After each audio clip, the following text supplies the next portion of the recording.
Welcome to the first episode of the Media Odyssey Podcast of 2026. That is Marion Ranchet.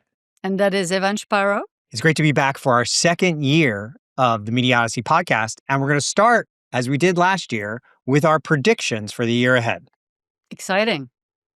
So you want to go first? You want me to go first? We each brought 5 to the table. We did. You want to flip a coin or you want me to go first? Nah, let's go. Okay, I'll go first. Old man first. Age before beauty. That's a nicer way of saying this. Yes, Not my that style. is. Instead of you just calling me old. Thanks. I just called you beautiful and you called me old, and that's our relationship in a nutshell.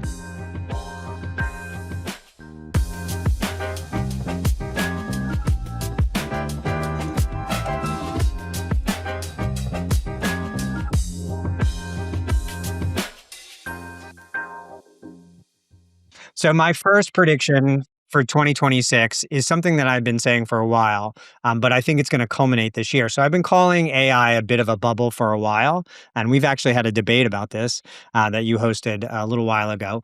But in the end, I believe that the AI bubble actually bursts in 2026. I think that the inflating of hyperbole around these valuations, particularly around OpenAI and some of these others, is going to pop this year. And I think we already started seeing it pop in 2025. Peter Thiel sold his stocks in NVIDIA. SoftBank dumped their stocks in NVIDIA. They were one of the largest shareholders.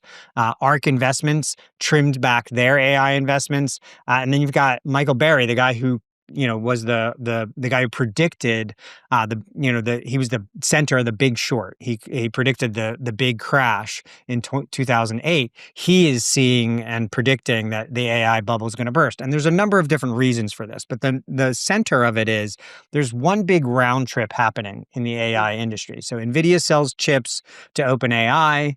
OpenAI has investments from all of its clients, and everybody's really just exchanging money from cloud providers to chip providers to service providers, and all of this money just kind of is creating one big circle. And if any of that starts to show chinks in the armor, it begins to fall apart. And mostly what you've got are these service providers who are relying on recurring revenue subscriptions as a kind of center of their business. Not all of them, but many of them. And I don't think that's pretty viable. I think you're going to see churn happen on the direct-to-consumer products. I've talked about hallucinations in ChatGPT. Other people, if you look at the McDonald's ad that just came out or the Coca-Cola ad that came out using AI.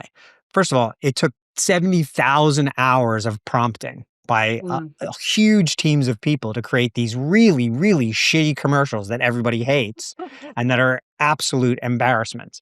So these kind of sexy uses of AI are not really going to come to fruition in the near term. And I would argue that maybe ever. I don't think Sora is going to be a filmmaker. I don't think these AIs are going to create the next works of art. AI is really an unsexy optimization tool. Google uses it incredibly well through Gemini. They use it in all of their ad targeting. Meta is using it in their ad targeting. So the big companies are using AI, but they're not using it in a way that necessarily generates immediate profits. So I think AI is going to remain a massive and important technology and influential force in media, but I think we're going to see the bubble pop in 2026. So what does that mean, the bubble popping, bursting? Are we saying that all of a sudden, the valuation of those companies is going down, or those companies are losing interest and focusing on something else? Could you elaborate? I think you'll see a number of different ramifications of this. The first is that I think big tech stocks will take a little bit of a hit because they're all investing tens and tens of billions of dollars. I don't think their revenues are going to get hurt. Maybe Amazon Cloud, maybe some of the cloud services, you'll start to see that growth slow a little bit. I do think you'll see NVIDIA take a little bit of a hit, but still they've got almost a monopoly in the chip business. But that second tier of companies that are getting massive investments, I think you'll see a lot of valuations, yes, get depressed as a result of this. But crucially, I also think you're going to see the whole stock market take a massive hit over the course of the year. And I think that's going to be one of the contributing factors to a terrible economy in the United States in particular, but I think it's going to have a global ramifications as well. One of my other predictions is around the job market tied to stagflation. And I don't know that we'll enter full recession, but I do think that the big tech world is so tied to AI futures right now that when the bubble bursts, I think you're going to see the whole market drop. And I think that's going to have a larger follow-on effect for the US economy and then the global economy. I think 2026 is too soon. I don't think it's going to burst. I think we're going to have a bit of a correction. And if you look at the Gardner cycle, right, the fact that it's been a hype, I think will be more business as usual, right? So where I agree with you is I think only a few companies will still stand next year, right? So everyone who's tried to jump that, train, only those with a lot of money and, a flywheel doing other things. And Right, so thinking right. Google is going to power through. Amazon, Meta, yep. Well, Meta hasn't done much, right? Just like Apple, they've been kind of left out, right, when it comes to AI. But I think To only a if certain extent. I mean, again, their stuff isn't really consumer facing. They are using AI much more behind the scenes to target ads and keep, stickiness. well, this is where I think we won't see a bubble bursting. I think, we'll stop talking about this, making it, headlines, et cetera, and it will be business as usual, and it will hopefully, solve some specific, pain points that companies, actually have. I have Yeah, to say let me that, just let me just disagree with you there for a second. yeah, First of all, when I say the bubble's going to burst, it doesn't mean it's the end of AI. The yeah, internet bubble burst a couple of times, and yet the internet is still a massive it's business. still there. Google, Yeah, third largest company in the world, Meta. I mean, so just because a bubble burst doesn't mean it's the end of that sector. yeah, It it's just not the end means, of that to your innovation. point, there's a major correction coming in this space. So I don't know that we're necessarily violently disagreeing. I think Yeah. we're finding nuances around the same thing. But a correction in this sector will have a massive effect on the stock market and therefore the economy as well.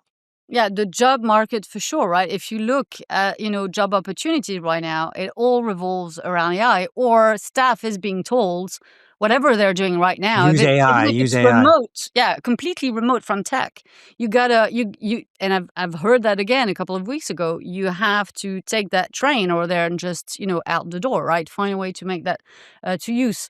Interesting what you're saying about D2C, right? I think D2C was the surprising. I think OpenAI, you look at what they put out, at the beginning of the company, they were not expecting to go into the D2C business. They thought it would be a B2B play. They were actually surprised, right, by how much people, took on those individual subscriptions. And a couple of days ago, I put out some data from our friends at Bengo, and they've been surveying folks around their use and their subscription around AI. And the data says that 61% of people are okay to cancel streaming just to keep that AI, tech stack, and that they're spending around $60 a month, which means, they're On getting AI? ChatGPT, OpenAI, Claude, etc. Yeah, I just don't Um, think that's sustainable. I really don't think that's it a is sustainable. not sustainable. I think we're at a point in time where ChatGPT was leading, the market, and so everyone took ChatGPT. But what's insane right now is, all of those AI gurus are saying, "Oh, you should use ChatGPT for this, Perplexity for that, etc., etc." And I mean, a few people will perhaps have multiple subscription, the same way that maybe we have multiple streaming subscription. But the regular Joe will have one, if not zero. 0, right. I mean, here, I'll challenge all the listeners or viewers right now. Go to Google and type in a complex question in the Google search, and you will get a very, very detailed answer with links Yeah, from Gemini for free without paying for it. yeah, Now, maybe Google will change that, but I don't think so. They understand how much of a threat AI is to search. search, And yeah, so they want to replace their supremacy. They're 97% of the world's search, 97%. yeah. They're not going to want to lose that. So they're going to give away as much Gemini as they need to retain that search advantage on the planet Earth. So I think the free products will serve well enough for the average consumer without having to pay extra for it. All right, let's move on to your first prediction. Okay, so speaking of bubbles, there's one that I think, is gonna, burst or not gonna pan out is the micro drama, vertical content bubble. I mean, this has been the year where everyone in our industry started talking about that, when I think very little of all of those people talking about it and, hoping to work in that lane. I've actually used it as a consumer. So I think this is something that will stay, what it is today. I don't expect it to become a mainstream thing in the US or in Europe. One of the reasons being that I think it is a factory, right? The way that they do content, it's manufacturing content. They're going to burn out the staff that are working on those people. What you're hearing from people working on those projects, just completely insane. So I don't think that's sustainable. And number two, we're going to start seeing, like, often media and entertainment, so big media, trying to grasp that trend and turn it into something that's going to kill what it was and why it worked, and then that's going to be the end of it. It's kind of my thing.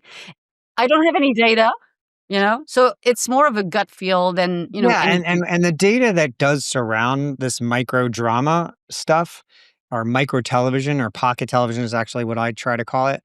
Um, I don't know where it's coming from. So there are a lot of people on LinkedIn. I'm not going to name Yeah. names, but they keep putting out like it's $28 billion business. It's a $30 billion business. I don't know where those numbers are coming from. Who's reporting those numbers? None of these are publicly traded No. companies, so we have no idea what the revenue actually is. Agreed. And then it's kind of like a snake eating its own tail when you look at the data.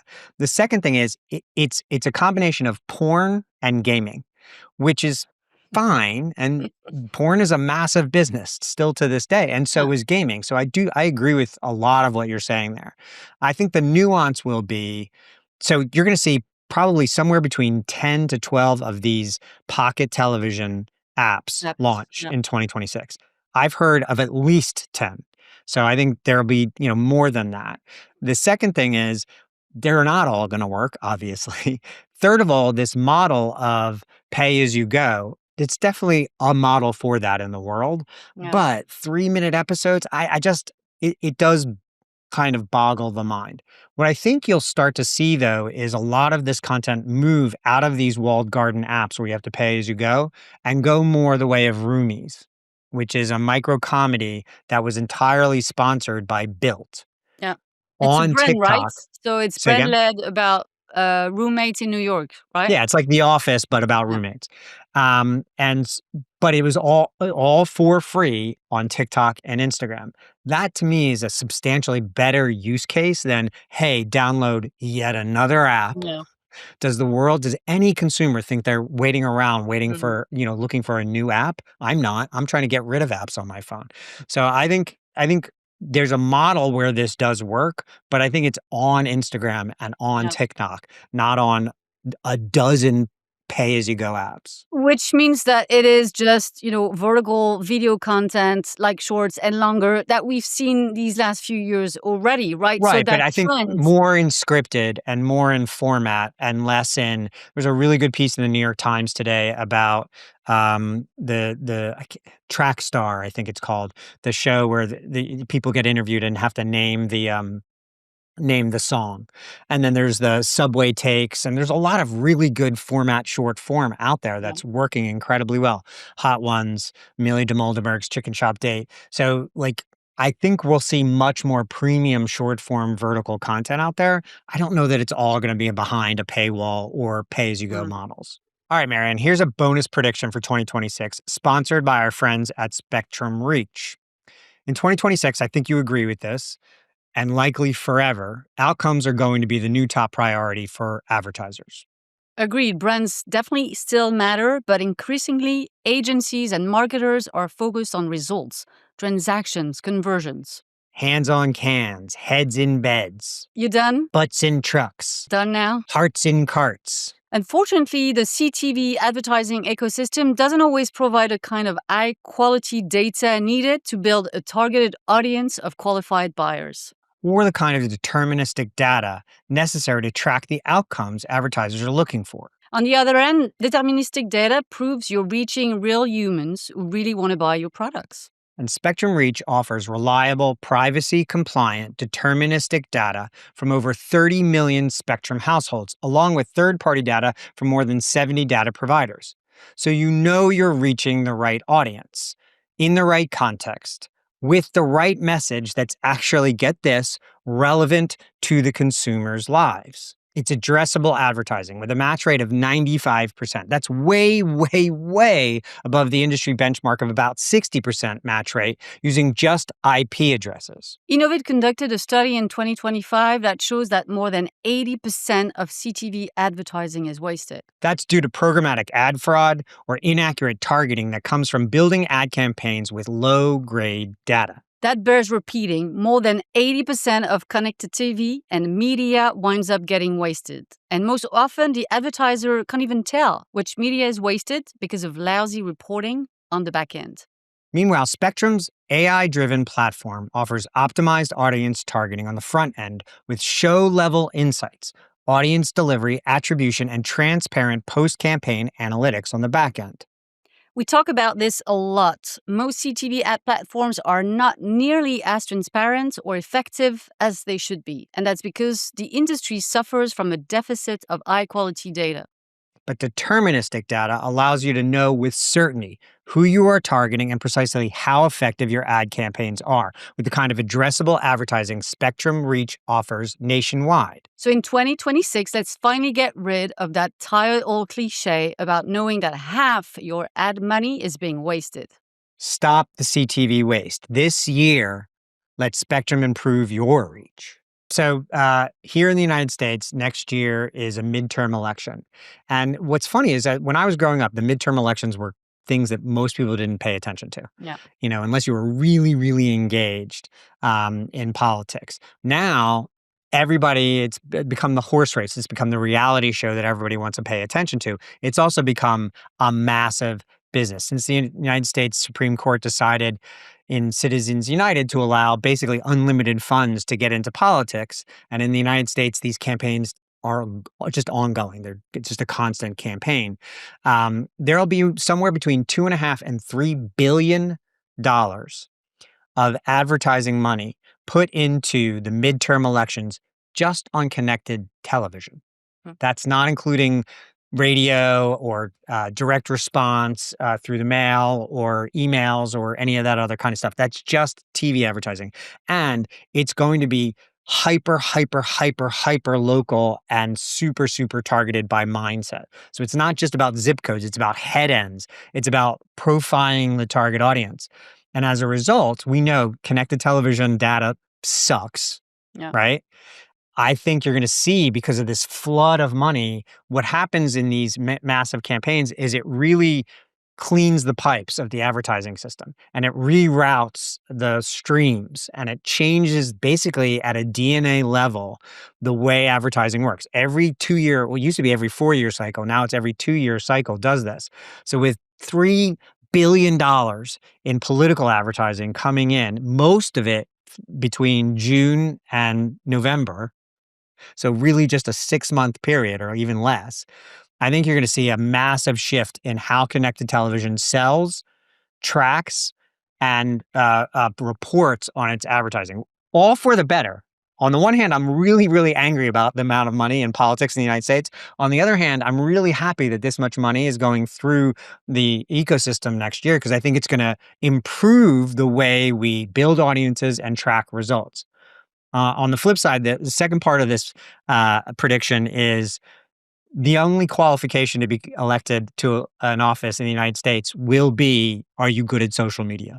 They're really, we don't seem to care about your policies, about your experience, about anything else. Are you good at TikTok? Do you have a good Instagram feed? And so I think you're going to see the rise of the social media superstar politician. We have a president whose only qualification is he was great at Twitter and now he's good at basically screaming on social media. But here in New York, we elected somebody who I voted for, by the way, but his main qualification was he had an awesome TikTok feed. Like he's not that experienced. He doesn't have a tremendous amount of work history in politics. He was, an okay politician, but now he's mayor of inarguably the most New important York. city in the United States from a reputational standpoint, and perhaps the world, because he was great at TikTok and Instagram. So I think, you're going to see the rise of the social media star politician. Is it the only reason, though? I think the reason why he was elected was because he's, symbolizing, hope, right? And he was able to market that on social. But I don't think it is only social that got him elected, His right? message was affordability, which was beautifully timed and Yeah, incredibly well crafted. But he got outspent by a lot. yeah, And the only reason he won was because he got younger consumers to yeah, give a shit. And yes, you're right. He had the right message, but the right message in the forest, if no one's around to hear it, does it make a sound? yeah, for sure. Absolutely not. There are tons of Yeah, politicians. I didn't vote in the primaries for this guy. I voted for someone else who had a very, very similar message, but he was just terrible at social media. And Zohran Mamdani he was so good at it that his message landed better because he was really targeted and incredibly powerful on the yeah. platforms that younger voters care about. Yeah, so it's about the way, he shares, that message. How anyone should, yeah, okay. The medium, Marshall McLuhan, the medium is the message. So yes, he had a great message, but he used the medium to tell it His in a very benefit. effective way. Yeah. All right, what's your next prediction? Yeah. My next prediction is one that I wrote about it early November when Clément Schwebig, today he's at Warner Bros. Discovery. In May 2026, he's going to be the new CEO of RTL. That's a big deal. That's a big deal because when I saw that news, I thought, okay, there's a new generation of CEOs in, European media and particularly ad broadcasters. Then a couple of weeks later, you have Priya Dogra, who was chosen to be the CEO of Channel 4. And there's a lot more seats, right? We're waiting to hear about the BBC. Arte, France Télévisions, they went, continuity. So both CEOs have been, renewed for another 5 years, I think. But I think across the board, it says that, broadcasters are not looking for, custodians of legacy media anymore. They want operators. They want people who understand M&A, partnership, who have worked at streamers. So both Schwebig and Dogra were at Warner Bros. Discovery at some point in time, right? She was most recently at Sky. But they understand streaming. They understand cross, market growth. And they've run portfolio, globally. They're good deal makers, etc., etc. And most likely, those are the right CEOs for the next few years because they're going to help broadcasters operate that transformation, right? So I'm very excited about that. It's almost, I had it and then it's already coming true, but I think that's going to accelerate. And I think this is going to be the blueprint for any new media and entertainment CEO in the region. I don't know if it's something that you've seen in the States. Not yet, unfortunately. We are still Interesting. stuck on our old white dude legacy Yeah. Hollywood grasping for the straws of the last era leadership here in the United States. It's a shame, unless you call David Ellison the next generation of leader. And when your Well, daddy gives you a company, I don't know that you can call that he's a an next he's generation. a nepo baby. I know. He's the worst kind of nepo baby for many different reasons. But I want to double down on what you said because I could not agree more. You look at Dogra's experience, and it really, I think the reason she got that job was, and by the way, she and I wound up direct messaging after I announced her selection on LinkedIn. Mostly, she thanked me for pronouncing her name correctly in my video. And as Shapiro, I take that to heart. But I think she was chosen because of her M&A experience, because Yeah, she knows how to target good acquisitions, to integrate good acquisitions, and then operate good acquisitions. So yeah. Channel 4 in particular has a big transformation coming. They're going to take a lot of their production in-house for the first time ever, because they're now legally allowed to do that.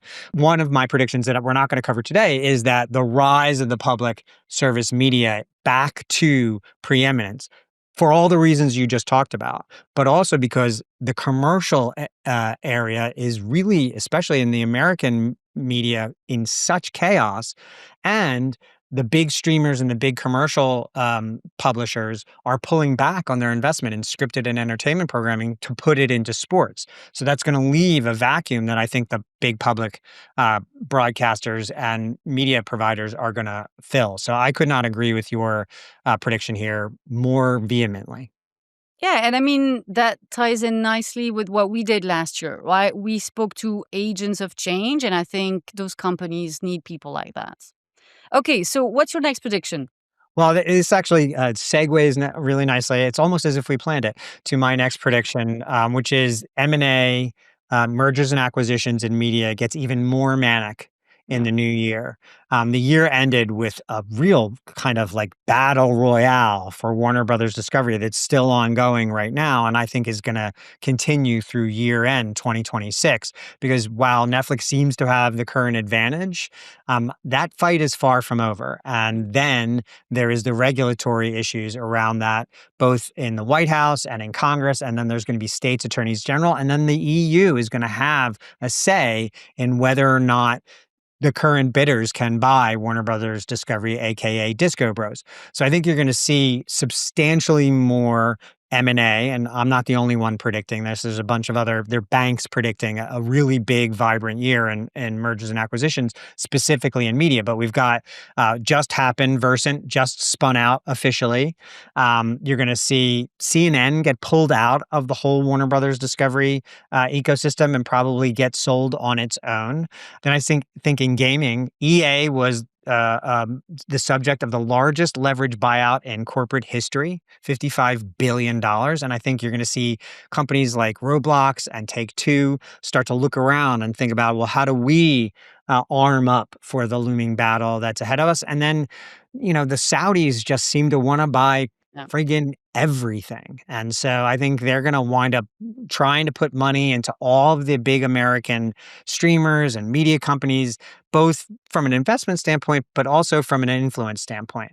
And unfortunately, a lot of these mergers and acquisitions that are going to come out, the IPG Omnicom one is a really good example of this. So this is the culling of holdcos in the advertising ecosystem, and as a result, at the end of last year, 4,000 people lost their jobs, and then they're closing down three of the most iconic creative shops in the history of advertising. And these mergers and acquisitions aren't about building anything most of the time. Most of the time, they're about taking out competition, Yeah. or they're bankers whispering in the ears of these moguls saying, hey, we can make a lot of money from this. As my ASMR.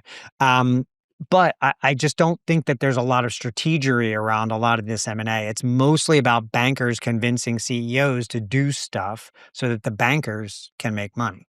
Well, there's also the fact that, it's a defensive move, right? It's not just always about, knocking out a competition, but it's like, Right. out of ideas on how to grow next. The one thing I will say is that, all of those companies, and that applies also to Netflix, Warner, they tend to, overestimate the synergies. That's right. The great thing that are gonna be coming out of, the merger. And the other thing is they tend to forget about the culture clash, right? And that may be, between US companies, but, even there, folks from Warner Bros. Discovery, Netflix, very, very different, right? Very different ways of doing business. If you then put on top of that the fact that there's a lot of M&As between companies that are from different countries in Europe. We've Right. started, so MFE, right? So I'm agreeing with you. At the beginning of last year, first episode, we were saying we would have M&A, then we were a bit disappointed, and then H2, completely blew up. And we've seen, MFE going after, multi-territorial deals, etc. And here, there's a big cultural gap that these companies are going to need to fill. Yeah, and I think you're right. I mean, Netflix, their viewership is flat or down in every territory that they play.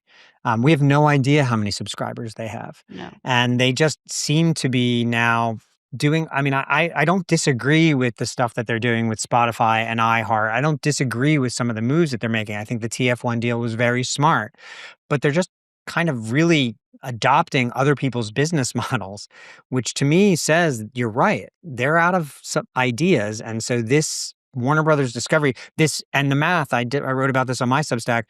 There's not a lot of logic behind No. the amount of money they're offering for this. There's no way that it's ever going to return on the investment based on the amount of debt that they're going to wind up. They're going to have like $84 billion in debt after this is all said and done, if they wind up with Warner Brothers Discovery. So I think that's really a sad sign for, the market leader in streaming. But there are some, things like your point, like the MFE ProSieben, that deal was probably right for everybody. So there Yeah. are some times where this does make sense, but I hope that we can add more strategy and vision to these deals as opposed to desperation. Yeah, well, so that ties nicely back to having the right CEOs, right, at those Right. companies, Right, right? exactly. Are they able to? Because MFE, the vision is to be a pan-European player. That's Kudos, this exactly should right. be done somehow. And but the question, is he making the right moves just going after, commercial broadcasters only, right? I think this is step one. But again, if you want to transform your broadcasting business, you should look beyond that. So if you truly want to be a pan-European player that is more than just, the addition of 4 or 5 commercial local broadcasters, he's going to need to look Yeah. outside Yeah, of his I think bubble. he's here's a prediction for you, a bold prediction. I think he's gonna go after DAZN. Oh, you think so? Yeah. Interesting. I think MFE goes after DAZN for numerous reasons. Interesting. Uh, That's a big one. That is an expensive one. I'm not sure because I have to say how I don't think expensive that. could it possibly be, though? Like, they're not making money, they're not profitable, and they have no path to profitability. Yeah, but then I wouldn't buy the zone for those Well, exact but reasons. except that when you can amortize the rights that they have across many more properties, suddenly that becomes less of a thing. And then if you can, to what you've been saying for a year plus now, if you can then build a tech stack that amortizes across all these different properties, suddenly you're lowering your costs. So plus, not everything is about making money on that one deal. There is a ego aspect of this as well, and there are a lot of good rights in the zone. Oh, they do, but given that they're spending so much money and end up having to sub-license everything, I would just wait and leave the door open and get those Get those deals. rights after Yeah, they fail. 'cause I think it's well, that's the thing is like I think everybody's sitting around waiting for DAZN to fail, and it's taking too long. Well, someone is very wealthy in the background to That's to make that true. happen. The tech point is very interesting because I agree with you, and this is also something that is being a bit left out of the discussion on Netflix and WBD or MFE. But that's a biggie, Yeah, right? it is To be able to put everything on par on one platform, that's going to take worldwide. years. Yeah. Yeah. The HBO Max is supposed to launch in all these territories in Europe and around the rest of the world in 2026. That's gonna cost them a shit ton of money in tech, whereas Netflix is already there, Yeah. and you're absolutely right, but the migration is gonna be incredibly painful. Yeah, they're launching in Jan, huh? They're launching They're in a couple of supposed weeks. to. Yeah. And they will do it. It is ready to go, right? They've said that the date in Europe, Italy, and I think it's sometime in It's the end Jan. of this month. Yeah, it's the end of this month. And then the UK, which is a big one, is going to be in March. So those are going to happen. But imagine the time and the money that is being wasted instead of doing other things. Well, Anyway, so let's move it's on. sad. All right, to your next prediction. Mine is last year was the year of YouTube in so many ways. YouTube is still not TV. No, let's stop with that. Um, You wanna no, but take that fight on? Do you wanna take that fight on? no. What's fascinating is that clearly YouTube, it's been on everyone's mind all year long, and who was very quiet last year, TikTok, Insta, and others. And so I think, broadcasters and streamers, everyone has tried to find, a way to partner or challenge YouTube, etc. In the meantime, nothing has truly happened from Insta, TikTok, and others in terms of we can be TV too.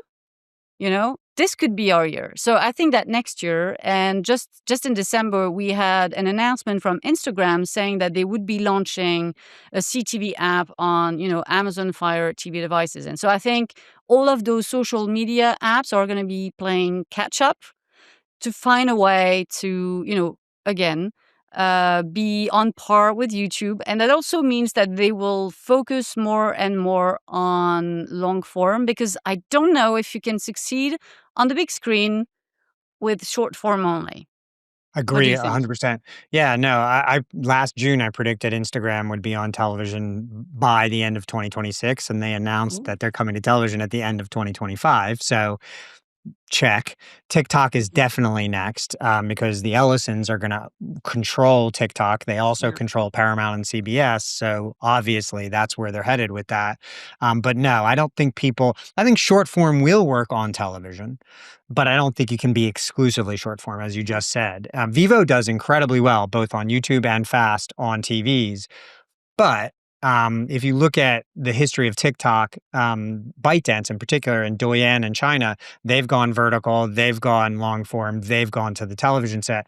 And everybody who is in social media, most especially Instagram and TikTok, have to be lamenting Yeah. the amount of money that YouTube is printing by being on the television and being the only social video platform that has a major presence on television. So I vehemently and violently agree with this prediction of yours.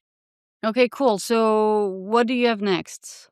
My next prediction is it follows on my last prediction, which is the M&A mania is not always going to be rational.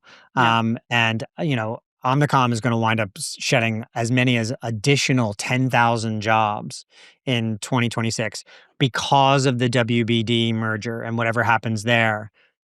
Tens of thousands of jobs, if not tens of Yeah. thousands of jobs will disappear. 2025 was a worse job market than 2024. I predicted that going into 2025. Yeah. There's a number of different things, but at the center of it in 2026, I think we're going to hit a major period of stagflation. And Yeah. stagflation is a combination of very slow, if not negative growth, although maybe not recessionary, very high inflation, check, and very high unemployment. In December, we heard the highest unemployment number since COVID. And I think we're going to see more very high unemployment, many more job losses, many more months of negative job growth. And when you combine those three factors, slow growth, high inflation, high unemployment, that is the definition of Yeah. stagflation. And what happens in these periods is companies cut back on employees, they slow hiring, they eliminate jobs that they were going to hire. And I think there's a ton of people out there looking for jobs right now. I think it's going to be Yeah. harder for them to find jobs in 2026 than it was in 2025. And I think there's going to be a ton more people out on the street by the end of this year, which is not great news. No. And it goes back to something you and I have been saying over and over again. Look for opportunities where you haven't looked before, whether that means going out on your own and selling your skill sets in bottles rather than cases, or looking in sectors like gaming, like retail media, like the creator economy, where jobs are actually being added. But whatever, stop looking for the same job that you had in the last Mm. era because there's a good chance it will no longer exist.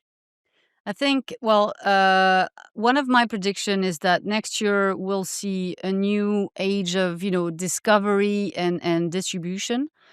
because of AI, because of LLMs. And I think a lot of people in the industry have the right skills, right, to do partnership work for companies like OpenAI and others to either do deals like the one we had at the end of last year with Disney to feed, Right. IP, etc. But I think there's a lot of companies who are going to be in need of understanding how will they be surfaced within a GEO world versus an SEO world. And this is where I'd be looking for opportunities to kind of recycle, our experience, what we've done, and make it to work for something that is. You said it, it's a bubble, but at the end of the day, as I think it's going to take a bit more time, I think this is where there's going to be cool opportunities. So I know that very often people ask me, if you had to stop doing what you're doing right now, where would you go? What would be, your next gig? More often than not, I have no clue. But sometimes I'm thinking, not that I want to work with OpenAI specifically, but, somehow finding a way to put, my distribution partnership, expertise to work for AI, for LM companies would be of interest because I feel it's a blank page. And over again in my career, I've always loved that. It's like, the business model doesn't exist. Even the deal terms, what does it look like? What should you do? So I think this is a great direction for people in need of a, you And know, I wouldn't I don't want to go work at those companies mostly because it's just not my headspace, not yeah, because I don't believe in those companies, but in my mind, you look at things like Under Armour starting a studio, yeah, Dick's Sporting Goods starting a content machine, Walmart and Vizio coming together. There's a tremendous amount of opportunity in the content economy that isn't at content yeah, companies, but it's at companies who do content, who make right. content in the form of advertising and marketing, but are now going to shift and go direct to consumer with content rather than marketing. And I think there's going to be an enormous opportunity at brands, at platforms that have not normally worked in content. So I actually have, like you, many more predictions that, I've put out on Streaming Made Easy. It's on Substack. And another one that I had was the birth of the corporate storyteller. Right? I feel, We share that prediction actually. yeah, I'm I calling mean, it the affinity economy, but yes, yeah. absolutely, I agree with But you. so it's interesting because so people who are, out the door, so to say, have that freedom, right? To learn that skill, reinvent themselves, and they could be that person for a lot of companies. And you're starting to see, job descriptions for someone to be chief of Substack and whatever. But what it Right. says, underneath is not so much, be the chief of Substack. There's going to be something else, in a year or 2 years' time. It's more like, how to tell a corporate story, and, that wins every time. Yeah, I agree. And that's actually when you look at what hiring managers are most looking for right now, it isn't somebody who knows how to use AI. It's storytellers. Yeah, People who know how to take complex ideas and sets of information and turn it into a narrative. And now I think to your point, the corporate storyteller, I'm calling them the corporate creator yeah. as part of the affinity economy. I agree. We completely agree on that. All right, my last prediction is and this is one I'm stealing from Roku. So Roku made a bunch of predictions at the end of last year. One of them I wish I had made myself first, but I'm taking it and running with it, which is the extinction of the ad-free viewer. I think that by the end of 2026, so from during the course of 2025, the amount of ad-free viewing on streaming dropped dramatically. And that's because people are introducing new ad tiers. That's because sports is moving to streaming.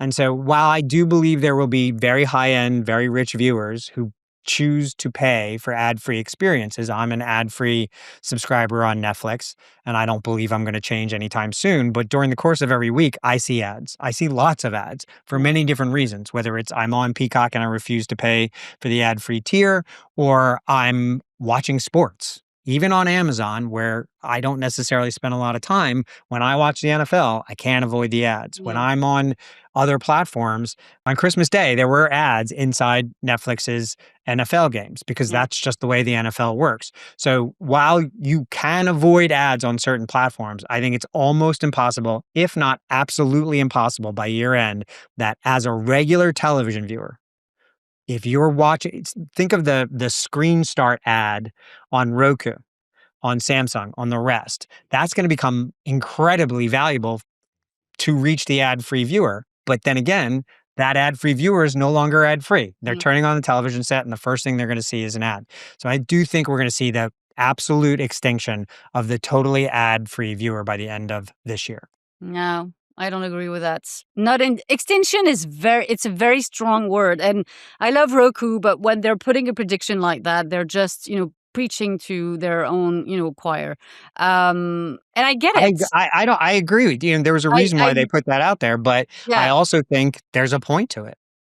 I think so. Again, could be that this is a US thing only, right? Because you do see that, you guys are going heavy on ads per hour, right? The ad load in the US is nothing compared to us. We have what, 8, 10 max on commercial TV. Streamers, we're looking at 4 to 6, depending on who we're talking about. So I agree that in some shape or form, you're always subjected to advertising somehow, and that could be, to your point, the home page. This could be in the video, etc., etc. But I think people will want to keep a safe, uninterrupted experience somehow. And you're never far from the moment where people get sick of advertising and go back to premium and ad free. This is what happened, right? When Netflix came in, there was very much no ads. It's free. You can do whatever you want. We won't bother Right, you. but then And all of now a I think sudden, 30% of their subscribers have ads, and then well, if even if you're an ad-free viewer, if you watch, the football games on their yeah, platform, and by the way, my prediction is a US-centric, prediction. It yes, isn't about Europe, like, you're watching the BBC, but even in Europe, increasingly, with YouTube becoming the number 1 channel on TV sets, and, ITV has ads, Channel 4 has hmm. ads.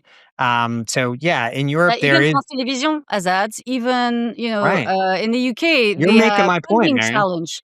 So they're saying that perhaps the BBC could be putting ads. So I agree with you that we're in a world where there's more and more ads, but we'll still have pockets of subscribers who will want none. And I think we're never far from the moment where people get sick of it and actually kind of revert back. I The I the, agree the I agree with you. I just think it's gonna be even for those high-end consumers who choose the ad-free options, they're gonna wind up watching something every week yeah, that has ads in it, whether at it's least a week. I news agree. or sports or just their home screen popping up in Yeah. front of them. Yeah, out of all the subscription that I have, there's one where I have ads, but I'm this close to actually going ad free because it's getting on my nerves. The one thing I will say that is scary about this prediction is I think in 2025 what we've seen, right, is that there was way more supply than demand. And so if you're saying Sure. that everyone is going ad supported, we're going to have a big, big problem. And this is where I think that at some point in time we'll go Well, and back. then that goes back to the M&A, prediction because Well, so we there's can't yeah, have but all these platforms. You're absolutely right. We don't so need as many platforms as we have. you don't need as many platforms. There's too many ads, not enough money and advertisers ready to invest. And so actually a lot of platforms, fast channels and others, they're going to call it quit. And they're going to go back to ad free or they're going to, so, Yeah, because right now, the thing I want to say about this is television in the United States started as a totally advertising yeah, supported product. There was no ad-free option yeah, at yeah, all, and people didn't mind it. And there yeah, are a number of different reasons for that. The ad load wasn't crazy, the overfrequency wasn't nuts, and the advertising was good. It yeah, was well produced and it fit in context of the show that it lived in. We go back to one of my earlier predictions with the political advertising dollars that are going to flood the U.S. market. I do think you're going to see better targeting, substantially better personalization of the ads themselves. So if I'm a 58-year-old man like myself, I'm not going to see diaper commercials. It's yeah. just not what I'm looking for. but I am going to see car commercials and insurance commercials and pharma commercials because they're targeted specifically to my household and to the Yeah. viewer that's actually watching. And so that deterministic data that we've talked about in this episode, that I think is going to have a major influence by the end of this year. I think we're going to see a substantially better set of personalization tools using AI. There's a great example. Meta talked about their increase in ad revenue by better targeting using AI. And I think those are the things that are going to influence a better ad environment, hopefully by the end of this year. And therefore, consumers caring a little bit less because I'm not over frequencied, I'm Yeah. not seeing the wrong ads. And by the way, the ad matches the content that I'm watching. Yeah, let's see. Let's check All it. right. Let's check in a Yeah, we'll year's check in a time. year's end. So, Yeah. and it's going to be hard to measure that one. This is why I picked it.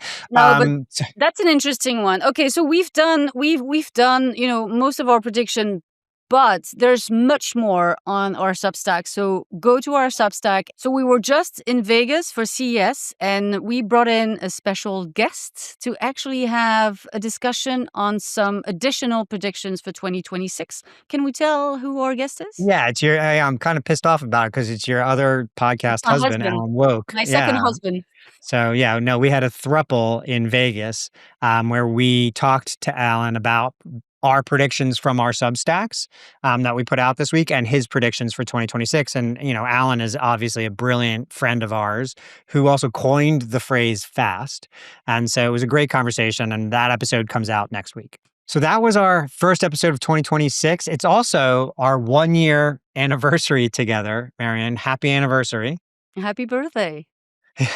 It's been great doing this with you. I look forward to a whole other year. I'm really entering this year energized. So thanks everybody out there for tuning in or watching this episode of the Media Odyssey podcast. We will see you next week with our special guest, Alan Woke.